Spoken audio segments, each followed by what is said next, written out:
आयशा जट्टी अब इसके बारे में क्या करेगी, इसने रजब भट्ट को नॉमिनेट कर दिया, इसने मान डोगर को नॉमिनेट कर दिया, इसने आके सोशल मीडिया के ऊपर धमकियां दी पहले कि मैं ये कर दूंगी।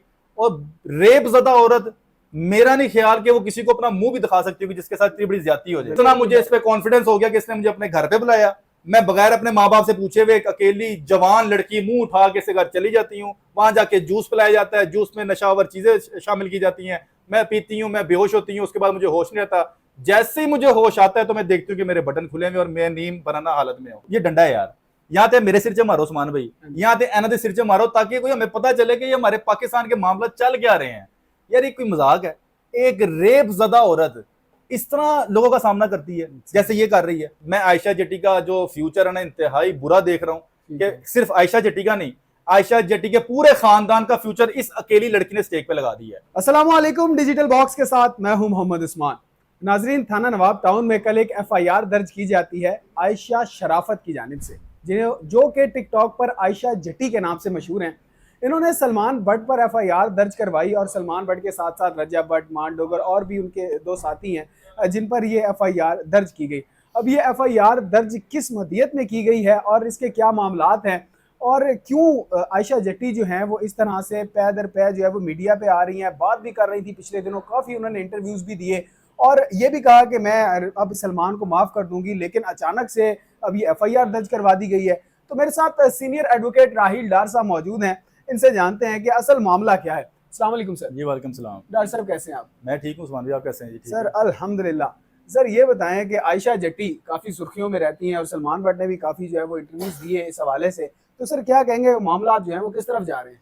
यार उस्मान, क्या कहना है इसके ऊपर, मेरा मतलब है मेरी तो अकल दंग रह गई है। क्या तमाशा बनाया हुआ इन्होंने मीडिया के ऊपर, आपको समझ में आ रही है क्या इन्होंने मामला कर दिए? नहीं सर, कोई फिलहाल मैं तो ये हरकत, अभी आपने नाम लिया उसका आयशा शराफत जी, कहाँ की क्या शराफत यार, मेरी समझ से बाहर है। मेरा कभी कभार ना दिल करता है कि यार ये पकड़ाना जरा, ये डंडा पकड़ाया जरा। मैं तो तंग आ गया यार इनकी हरकत से। ये रजब भट्ट, ये आयशा जट्टी और शराफत, ये डंडा है यार। यहाँ पे मेरे सिर से मारो उस्मान भाई, यहाँ पे एना दे सिर से मारो ताकि कोई हमें पता चले कि ये हमारे पाकिस्तान के मामला चल क्या रहे हैं।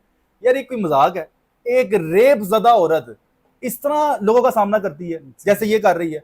और बेवकूफ है हम लोग, ये पाकिस्तान का माशरा किस तरफ चल पड़ा है कि व्यूज की खातिर इतने हम अंधे हो गए हुए हैं, हम इतने बेवकूफ हैं कि अगलों को भी हम बेवकूफ समझते हैं। आप और मैं भी बैठ के क्या इंटरव्यू कर रहे हैं कि आयशा जट्टी के साथ इतना बड़ा जुल्म हो गया, आयशा जट्टी अब इसके बारे में क्या करेगी, इसने रजब भट्ट को नॉमिनेट कर दिया, इसने मान डोगर को नॉमिनेट कर दिया, इसने आके सोशल मीडिया के ऊपर धमकियां दी पहले कि मैं ये कर दूंगी। और रेप ज़दा औरत, मेरा नहीं ख्याल कि वो किसी को अपना मुंह भी दिखा सकती होगी जिसके साथ इतनी बड़ी ज्यादती हो जाए। और ये देखें किस तरह दीदा दिलेरी से इंटरव्यूज दिए जा रहे हैं और लोग मीडिया पे इनको सुन रहे हैं, देख रहे हैं। अब ये इन्होंने एक एफआईआर दर्ज कर दी है, वो भी 376 रेप की। ठीक है, जिनके पास लीगल रेमेडी है ये कर सकती है। तो ये पहले जो धमकियां दे रहे हैं, तमाशा लगाया हुआ इन दोनों ने, वो लड़का जो सलमान नाम है उसका, सलमान भट्ट, बच्चे हैं यार छोटे छोटे, उसने भी और इसने भी, इन्होंने एक माशरे का बेड़ा गर्क किया। इनको लोग नहीं देख रहे, इनको बच्चे नहीं देख रहे, इनको बड़े नहीं देख रहे, इनको औरतें नहीं देख रही, सब लोग इनको देख रहे हैं। पूरा पाकिस्तान का माशरा ये रिप्रेजेंट कर रहे हैं। ये क्या बेड़ा गर्क कर रहे हैं।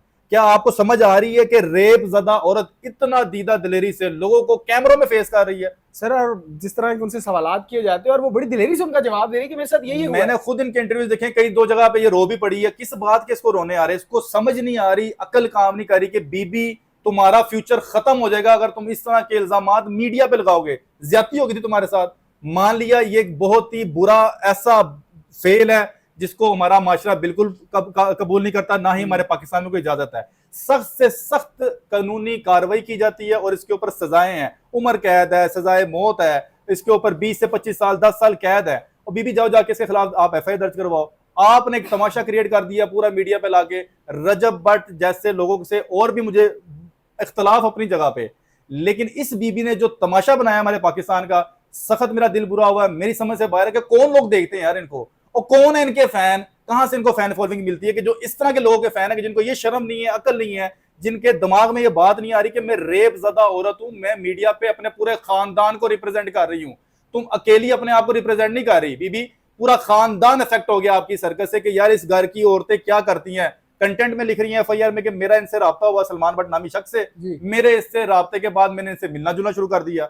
और किस सोसाइटी में रह रही हो, कौन सी मखलूक हो, आप बड़ा उस पर मेंशन किया कि मेरे से राब्ते हुए, मैं रेस्टोरेंट्स में जाती थी जी बिल्कुल, इतना मुझे इस पे कॉन्फिडेंस हो गया कि इसने मुझे अपने घर पे बुलाया। मैं बगैर अपने माँ बाप से पूछे हुए एक अकेली जवान लड़की मुंह उठा के से घर चली जाती हूँ, वहां जाके जूस पिलाया जाता है, जूस में नशावर चीजें शामिल की जाती हैं, मैं पीती हूँ, मैं बेहोश होती हूँ, उसके बाद मुझे होश नहीं आता। जैसे ही मुझे होश आता है तो मैं देखती हूँ कि मेरे बटन खुले हुए और मैं नींद बनाना हालत में हूँ। और तुम्हें शर्म नहीं आ रही कि तुम ये मामला मीडिया पे बता रही हो? ऐसे मामला अल्लाह ना करे किसी के साथ हो तो वो वैसे ही जिंदा मर जाते हैं और किसी को अपना मुंह दिखाने के काबिल नहीं रहते, हालांकि उनके साथ ज्यादती हुई होती है। कई मामला ये रजिस्टर्ड नहीं होते जिसके ऊपर बकायदा सुपीरियर कोर्ट ने जजमेंट्स दी कि रेप के विक्टिम्स अगर डिले भी पहुंचते हैं एफआईआर दर्ज करवाने के लिए तो उनकी एफआईआर दर्ज की जाए, क्योंकि ऑनर के मामला है, इज्जत का मामला है। खाइफ हो जाते हैं, खानदान रुक जाते हैं कि नहीं यार हमारी की इज्जत ना उछल जाए। ये बीबी तमाशा लगा के बैठी, कभी किसी चैनल पे इंटरव्यू दे रही है, कभी किसी चैनल पे, पहले धमका रही है, धमकाने के बाद उसने बकायदा वार्निंग जारी की है कि 3-4 दिन ईद के गुजार लो, उसके बाद मैं तुम पे एफआईआर कर दूंगी। अजीब तमाशा बनाया हुआ इन्होंने। अच्छा, डार साहब ये बताएं कि रजब भट्ट काफी इस वक्त जो है वो फेम में है, तो उनके पास पैसा भी काफी है, तो क्या आपको लगता है कि आयशा जट्टी का कोई इस तरह का मामलात हैं कि जी मैं पैसे बटोर लूंगी इनसे इस तरह के केस करके इन पे, क्योंकि रजब भट्ट जो है वो काफी उन पर एफआईआर हुई हैं, अब फिर इस एफआईआर में भी नामजद है। इस सोशल मीडिया और व्यूज की खातिर इंसान जितना जानवर बन चुका हुआ है ना और अंधा हो चुका हुआ है, कुछ भी तवक्को की जा सकती है किसी से भी। बड़े बड़े लोग एक्सपोज हो गए हैं इसके अंदर, बड़े बड़े खानदानी लोग एक्सपोज, सिर्फ ये व्यूज की खातिर। और पता नहीं क्या क्रेज है।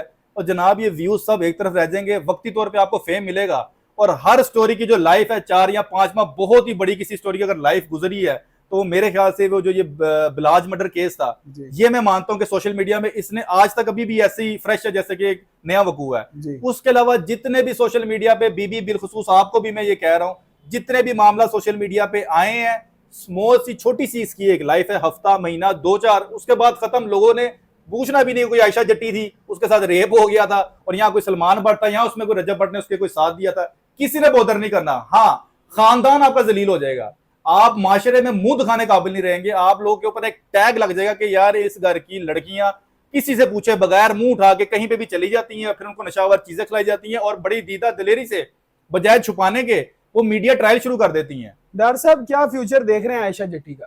Ayesha Jatti as an advocate, आप एज एन एडवोकेट तो मैं, बल्कि मुझे तो एज एन एडवोकेट तो आप बिल्कुल ना पूछे, as a human being, as a member of this society, मैं आयशा जट्टी का जो फ्यूचर है ना इंतहाई बुरा देख रहा हूँ कि सिर्फ आयशा जट्टी का नहीं, आयशा जट्टी के पूरे खानदान का फ्यूचर इस अकेली लड़की ने स्टेक पे लगा दिया है। इसको इतनी अकल शर्म नहीं है कि तुम व्यूज के खातिर ऐसा एक्सपोज करी, तुम रेप ज़दा औरत हो, कोई शर्म कोई हया, रेप ज़दा औरत किस तरह अपना फेस एक्सपोज करके मीडिया पे आके चीख रही है। आप पहले उसके ऊपर एफआईआर दर्ज करवाएं, अपनी खुफिया कार्रवाई करें उसके ऊपर, जो भी आपके साथ अगर ज्यादती है तो कानून आपको जरूर इंसाफ दिलवाएगा। लेकिन आप ये कर क्या रही हैं? आपने सवाल किया इसका फ्यूचर, मैं आपको बता रहा हूं इसका पूरे खानदान का फ्यूचर इसने स्टेक पे लगा दिया है। डॉक्टर साहब, आयशा जट्टी की तरफ से जो इल्जामात लगाए गए सलमान भट्ट पे अगर साबित हो जाते हैं, सलमान भट्ट को जेल होगी, उम्र कैद हो सकती है, सजाए मौत हो सकती है। और बाकी जो नामजद हैं सेम उनके भी अगर वो रेप के अंदर उनका डीएनए मैच होता है, रेप कमिट किया जाता है, तो एज पर हमारी पीपीसी जो सजाएं हैं, उम्र कैद है, सजाए मौत है, इनका फ्यूचर फिर जेल है।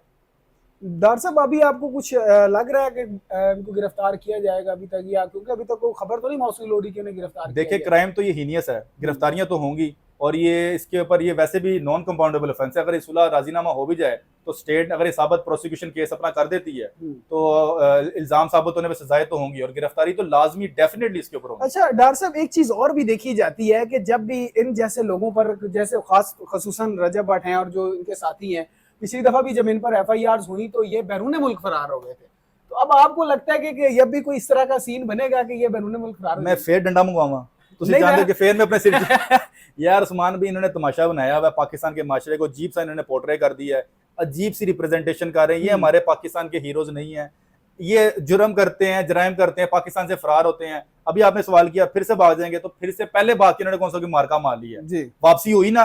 मैं तब भी कहता था आपको कि यार जो मर्जी कर ले, वापसी इनको जरूर होनी है, अवॉइड नहीं कर सकते, कोई भी कानून से बालातर नहीं है।